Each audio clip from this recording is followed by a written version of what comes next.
Ladies and gentlemen, welcome back to another episode of Battle Hardened, America's Backbone.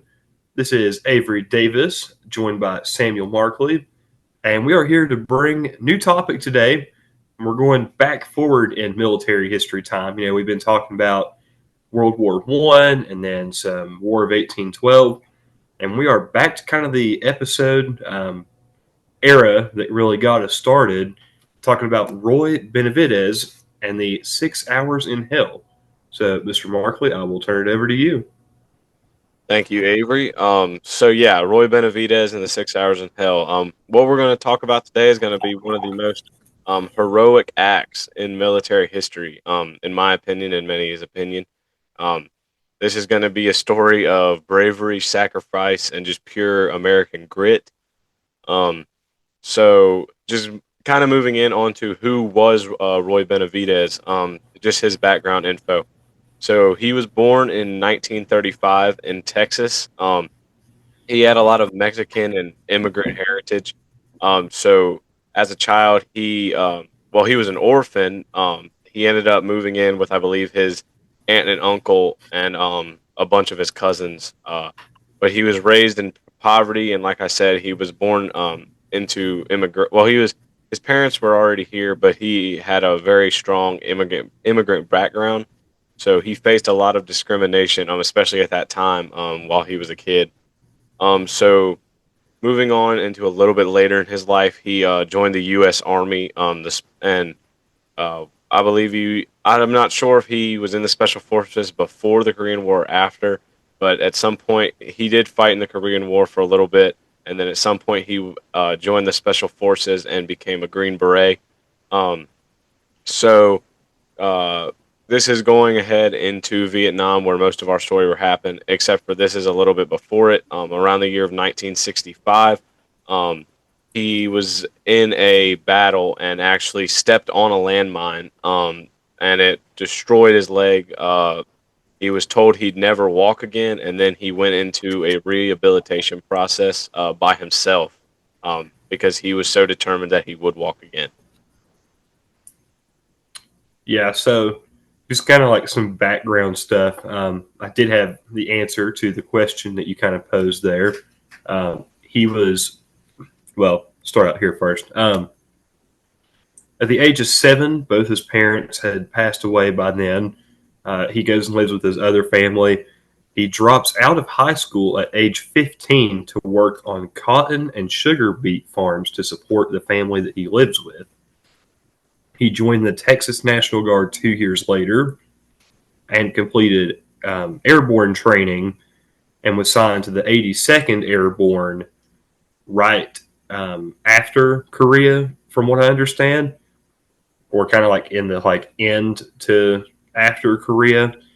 And then it was after that that he completed the Special Forces training and joined the 5th Special Forces Group and the Military Assistance Command Vietnam Studies and Observation Group, or as what we may famously know it to be as MACV-SOG. Right.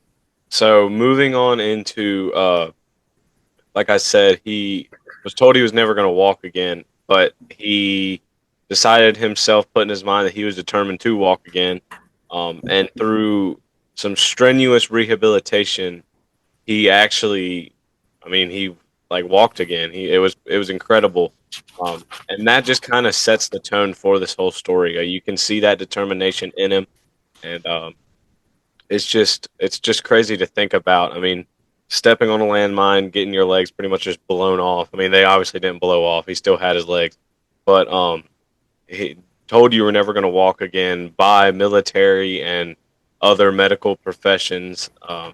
It was just crazy to think that he put in his mind he was going to walk again, even though everybody told him he couldn't, and he did. And moving into the 6 hours of hell, you're going to see that most people, if you thought that this was going to happen, they would tell you you're never going to be able to do that. So it's kind of just two things that people would normally think, yeah, that's never going to happen, but they did happen. So Avery, if you wanted to add anything to that. Yeah, before we jump into the 6 hours of hell, I kind of want to go back to that MACV-SOG and just kind of introduce his Vietnam experience a little bit. I know you said about his leg being injured in the mine explosion. So the group that he joined, that was that Military Assistance Command, the Vietnam Studies and Observation Group. This was a group that was comprised of CIA, Green Berets, Navy SEALs, Air Force commandos, and Marine recons. They were tasked with recon, rescue missions, psychological warfare, and taking prisoners. They specialized in covert operations, which some of are, I believe, still classified today. These operations were secret because they operated outside of South Korea. So when you think about the war being in South Vietnam, these guys were operating in a theater of war that was not exactly legal for the U.S. to be operating in at the time, which was what made it so secret. The guys that were in this group were tough. The casualty rate for the MACV-SOG was 100%. The people that volunteered to join this group, they were selected out of a volunteer pool from those elite groups. The people that joined it knew they were either going to get a Purple Heart or they were going to die. I mean, that was how it was. When there was a casualty rate that high, you knew that you were, I mean, a piece of you was being left behind there. This group, going into like the elite stuff that, you know, Roy would have been trained to do in Vietnam, they carried no ID, not even dog tags. They wore South Korean tiger stripe uniform to differentiate from American forces. That way they could not be tied back to America. They carried AK-47s, which is, you know, not the U.S. weapon of choice, but they're just trying to look as far from American as possible. So every weapon they carried, like grenade launchers and everything, the serial numbers were completely scrubbed off. There would be no way to tell where these guns came from, how they got them, anything. One of the staff sergeants of the group actually carried a 55-pound bow with razor arrows as a backup weapon. So these guys were just like tough. They were trained to operate with like little to no assistance, except for some civilian support. And if, like, you know, if they were captured, there would be no tie back to America, and America would not be able to help them. The U.S. military kind of would have to strand them. It was like one of those things that if you don't come back, we're not going to help you. And that's what those people that volunteered for that had to understand. In 1965, Benavidez stepped on the landmine and was told he'd never walk again, like you said. In the hospital he was in a ward with many people that were paralyzed for the rest of their life. With their support, and also he had seen in the media the flag burnings and media opposition. He used all this as that inspiration to go through his training regimen, and he would return back to service in 1968. And so to start the 6 hours of hell, I'll turn that back over to you. All right, so just jumping into like right before 6 hours of hell, just to give you a little bit of like what the real mission was going to be. So basically, this 12-man special force recon team was out fighting and whatnot, and then eventually they ended up being surrounded by a battalion-sized North Vietnamese force. It was estimated that there were around 1,000 of these Vietnamese soldiers that were surrounding this 12-man team of these Special Force Green Berets. And actually, Benavidez was currently off duty while this mission was going on. And he actually was listening to radio communications, like walkies and all that, that they were radioing in. And they were basically just asking for help. It was like a distress call. They were clearly in danger, being surrounded and everything. And Benavidez just heard all that. He wasn't ordered to go do anything, but instead he actually volunteered and hopped on one of the medevac helicopters that was going to be going in. So jumping into this actual Rambo like 6 hours of hell, I'll let Avery kind of talk into like the beginning stages of it or whatever he wants to say. Yeah, so like you said, Roy hears this call and he runs to that closest medevac helicopter. He is armed with a knife and a medic bag, so very light equipped for the mission he's about to get into. So almost as soon as he hits the ground, he is shot in the leg within the first like 15 to 30 minutes of that, and he is also grazed in the head right off the bat. Um, he was, primarily providing aid to the soldiers and helping them get to safety. That fire team that was stranded was a 12-man special force team, like you said, that also consisted of 9 local tribesmen. So it was that group with those 12 men. At some point during the fight, he was actually stabbed by a bayonet and took it out and reached for his knife and killed one of the NVA soldiers and then left his knife. So, for a short period of time, we assumed that he was weaponless while he was running through there trying to help them. Um, but as they were, this was just 6 hours of just continual fighting in dense forest. And that dense forest is kind of what's going to come around and, you know, as the firefight starts to calm down during those last few hours, he throws smoke grenades. That way the helicopters can see where they're at, and it kind of reignites the whole firefight. So I don't know if you had anything extra you wanted to add, just kind of on those beginning stages or getting into that point. Oh yeah, so you're like you mentioned, with the knife that he just stabbed the guy and left his knife and everything. He was weaponless for a little bit. It's actually believed that um, while he was running around helping these guys, actually a Vietnamese soldier used the butt of his AK-47 and actually broke Benavidez's jaw. He butted him right in the face, broke his jaw. Benavidez, I don't remember exactly how, but somehow he managed to kill this guy and actually took his AK-47 and started using that. As you mentioned, he had already had training with an AK-47 for those special missions that he was going on, but still, I mean, this is at this point it's a communist rifle, so I mean, not Americans weren't just training with this for the heck of it.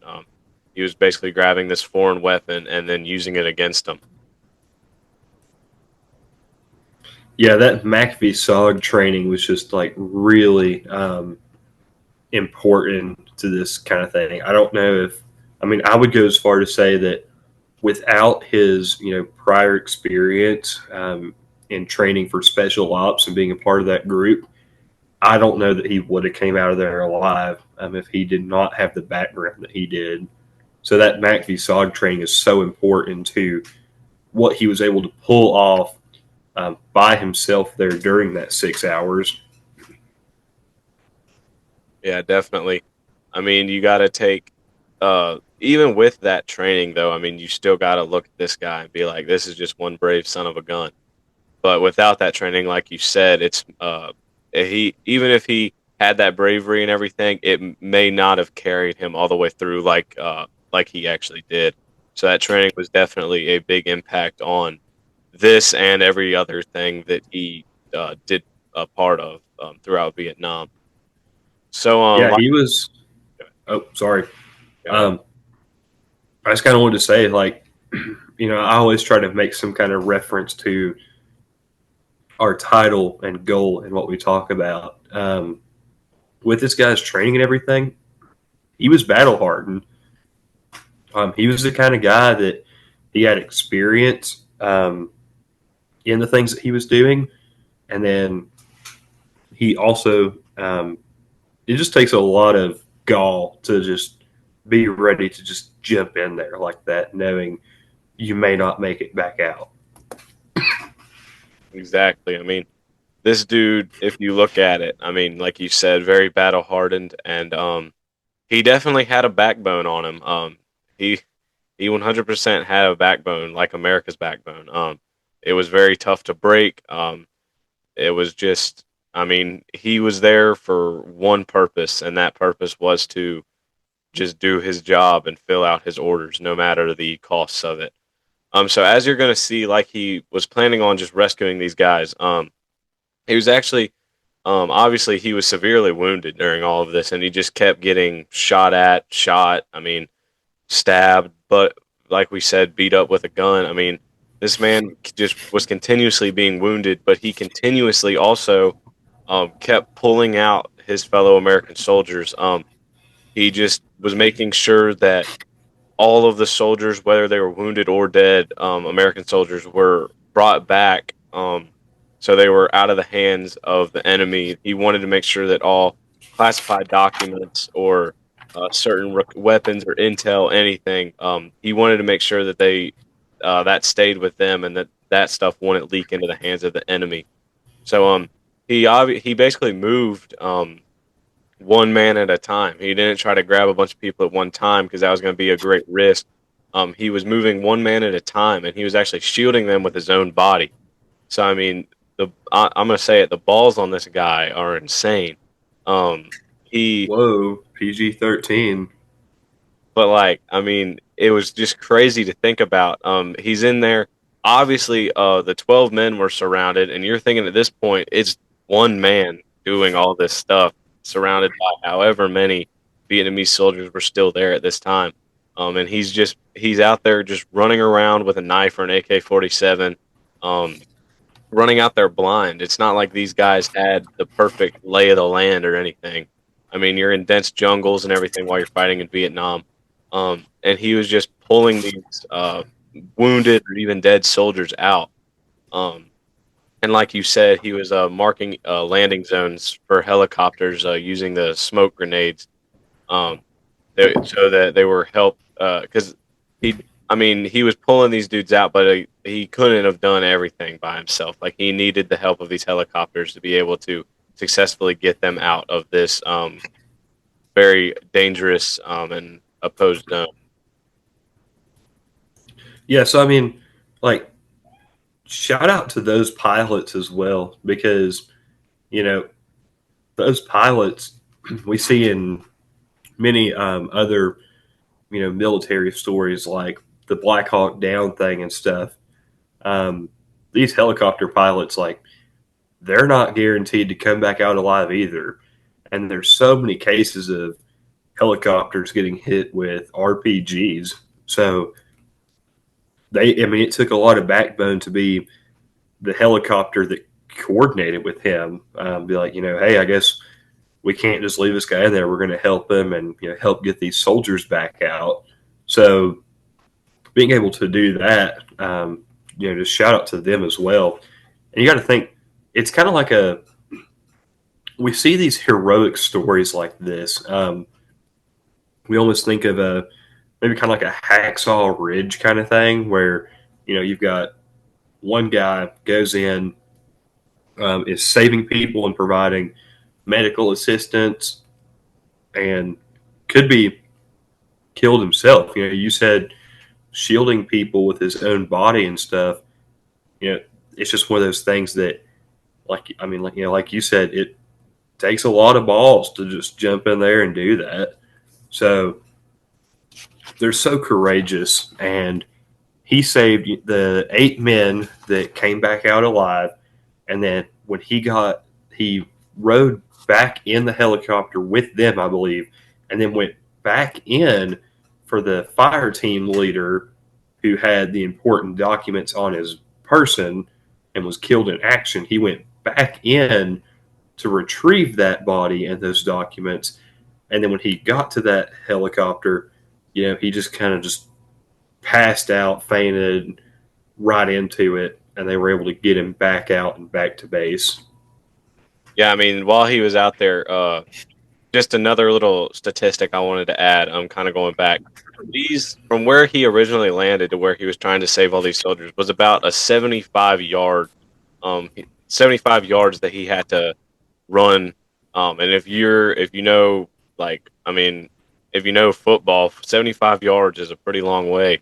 to run. I mean, that's and you're like you're surrounded during that time. I mean, it's just crazy to think about. But like you said, going towards the end of these 6 hours, he was during this whole time he was shot, bayoneted, blasted by grenades and everything. He had a total of over 37 wounds um, by the end of this. And actually, like you said, he got back to that helicopter after retrieving the intel and everything, and that he passed out. Not to get too graphic or anything, but it is said that while he got onto this helicopter, he was actually holding his intestines inside of his stomach, like they were exposed due to the main. I think it was mainly due to the bayonet that got shoved into his stomach. But I mean, after all of this wear and tear that his body's taking, he was actually sitting there just holding them in his body, which adds a You're crazy. gonna get us. I was gonna say you're gonna get us taken off of whatever platforms we're on. I mean, like we are on a roll today with just gory and graphic language. I mean, it's just it's a true So testament of how this man. I mean, not everybody is going to be able to do that. Like, it's just. I feel like now, I obviously, couldn't. yeah, you probably. I'll admit I couldn't do it. I couldn't do it. Like, I mean, if I heard that radio call, and I guess maybe being a higher up or something, I'd be like, yeah, we got to send somebody else in there or something. Like get some boys in there. I couldn't have done all that. If my intestine was hanging out, I think I would have just gave up right there. Yeah, I mean, it's insane to think about all this man did. I mean, and imagine how long this 6 hours lasted. I mean, 6 hours is about a school day. People who are in school say 6 hours is a long time. Imagine spending that amount of time surrounded by enemy troops, getting shot, getting stabbed, getting beat to crap. I mean, trying to drag these dudes out. I mean, it had to have felt like so long. Like, I cannot imagine how long this 6 hours in hell felt. Yeah, I couldn't imagine like 6 hours of that. Just, I mean, there were some times when the like firefight kind of calmed down and stuff, but for the most part, like you're out there getting shot at for 6 hours straight. I mean, I know some people that are like, when the end of the year test comes around or EOCs or whatever, and or like for me, for college exams and stuff, like there were some, 3 hour ones and stuff. And I'm like, dang, sitting here having to do a geoscience final for 3 hours. I mean, this must be what hell feels like. But, I'd say that Roy may have gotten closer to that feeling than me. Yeah, definitely. Um, and before we get into the very end of like him arriving back to the base and everything, I just want to say those 37 plus wounds. He had bullet wounds to the head, scalp, face, shoulder, chest, arms, back, and legs. Um, if I missed a body part, he probably got shot there too. But those are the main ones that they recorded bullet wounds being. We had bayonet wounds to the side, both arms, and like in the stomach. And he had shrapnel wounds all over the place from grenades. And like I said, blunt trauma. He had a broken jaw after being clubbed with a rifle. Um, and during all of that, he ended up saving the lives of at least 8 men.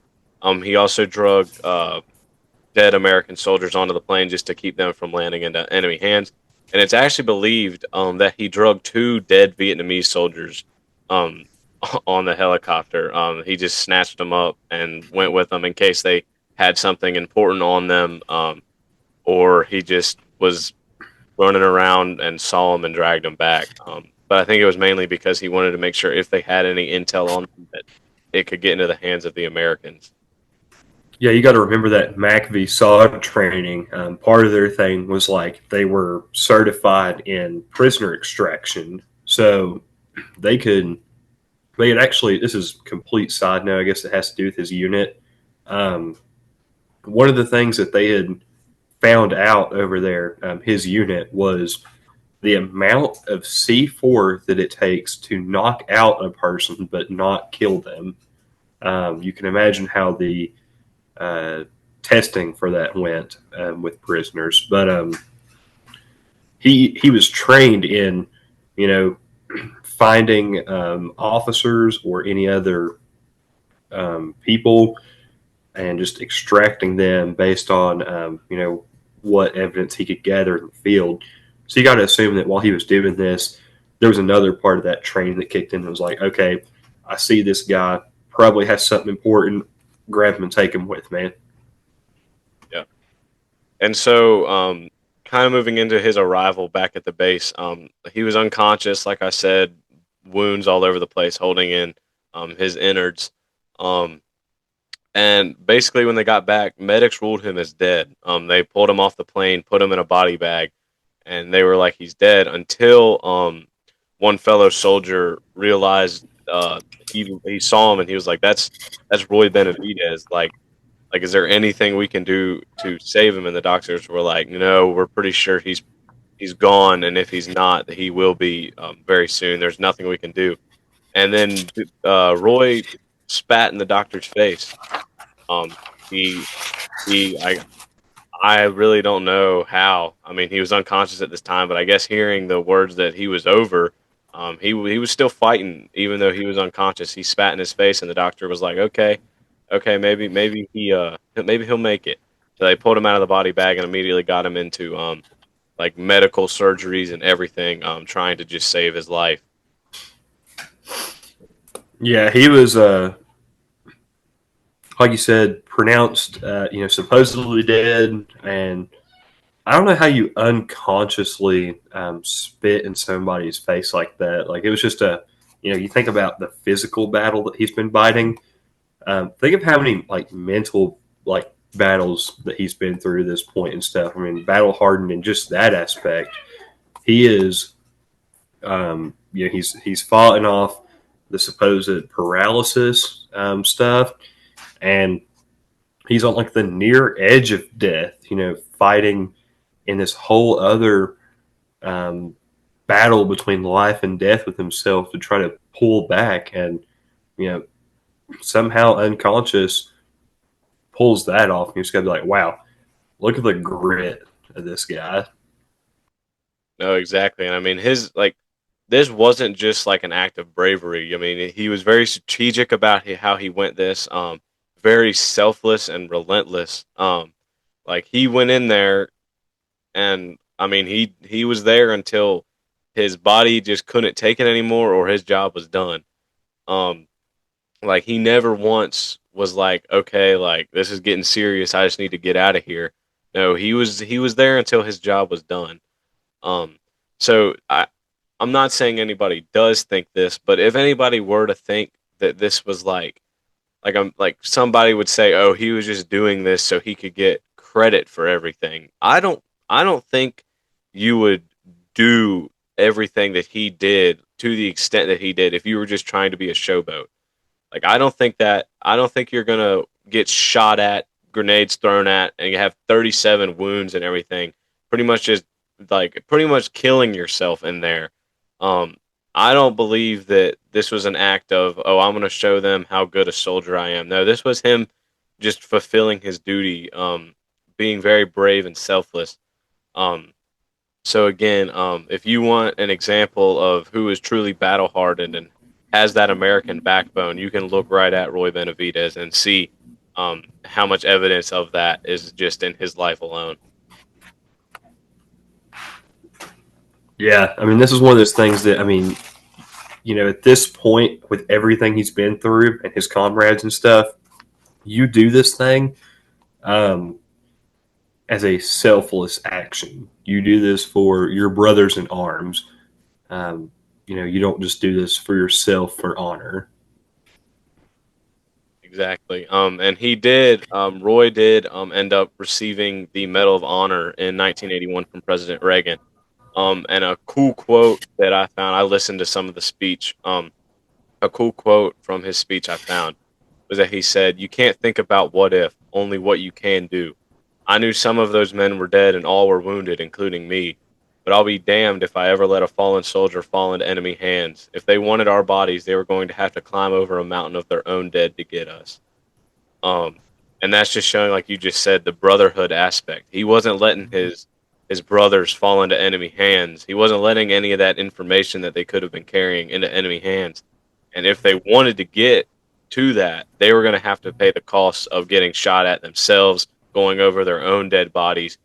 He wasn't going to make it a pleasant time. If you really wanted to get that, you were going to have to bear down, go over your own dead, get shot at yourself, get shot yourself, if you even wanted to receive that. Um, and like he said in the beginning, you can't think about what if, only what you can do.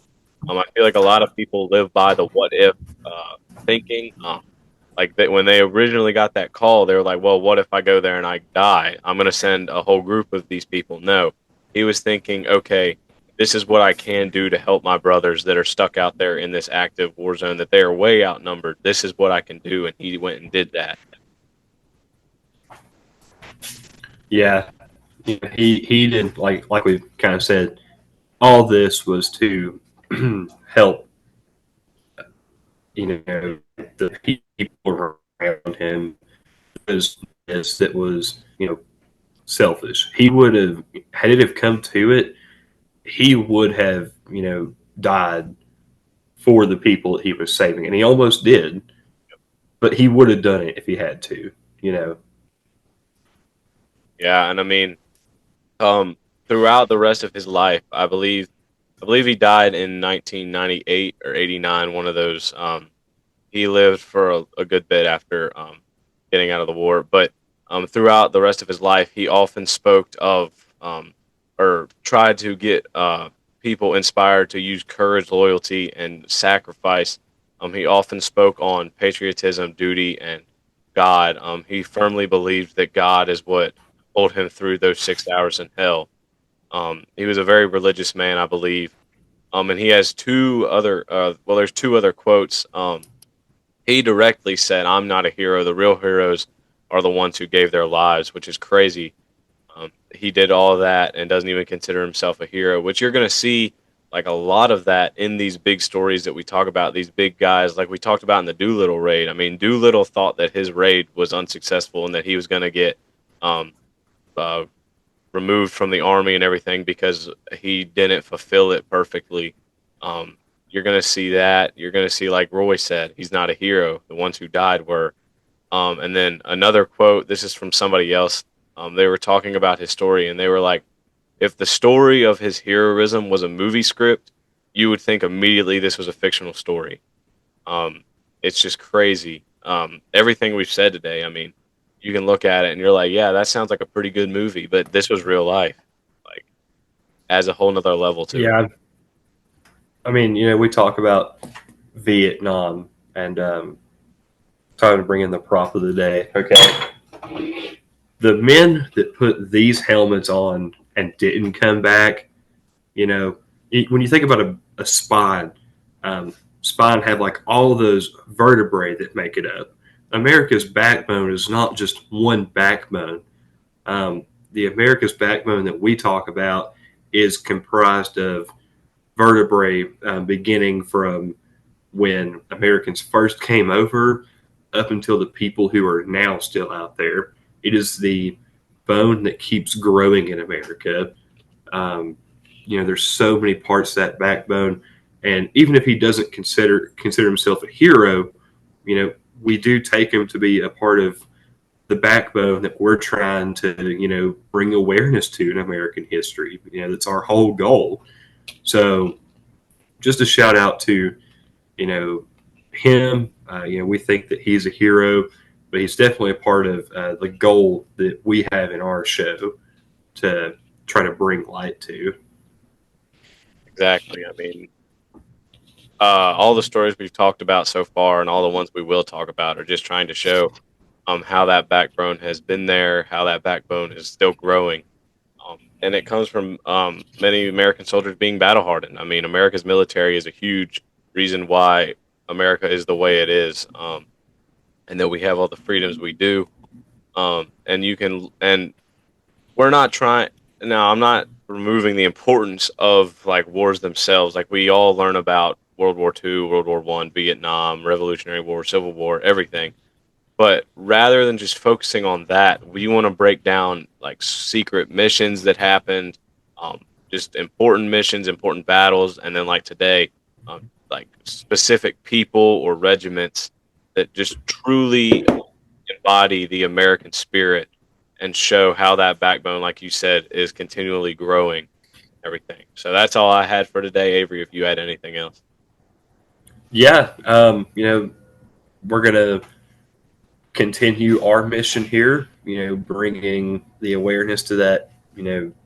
Battle hardened America's backbone. We're trying to highlight the people and the people, events, operations that make up that backbone, and we're identifying, just how battle hardened, America truly is. Because we think of, oh yeah, America's been through all these wars and stuff, but when you really dig down into that, nitty gritty of these things, trying to pick out, like, yeah, this was a pivotal moment. This is a forgotten moment. Trying to find all the moments that make up America's backbone, like I said, that are those vertebrae pieces that stack in together to form America's military tradition. Um, so we're going to keep on doing that. And Roy Benavidez definitely fits into that, along with all the other things we've covered so far. And, I guess if you've got nothing else, then make sure you check out the YouTube, like, subscribe. If you have an event you want to see that you think is, a part of that backbone, let us know. We'd love to cover it. Check us out on Spotify, fairly recent. And that's all for me. Yep. All right, guys. I thank everyone for listening. Thank you, Avery, for joining me again. We'll continue to try. I mean, we didn't stick to the 2 weeks thing, but we were very busy this past week, so we're going to try to stick to posting as often as we can. But maybe a secret episode next week. So, I don't know. Ooh. Yep, maybe. All right. So just thank you, everybody. I hope everyone listening learned anything. I know I did. And definitely check out our other videos and stay tuned for the ones coming. So thank you for listening. Goodbye.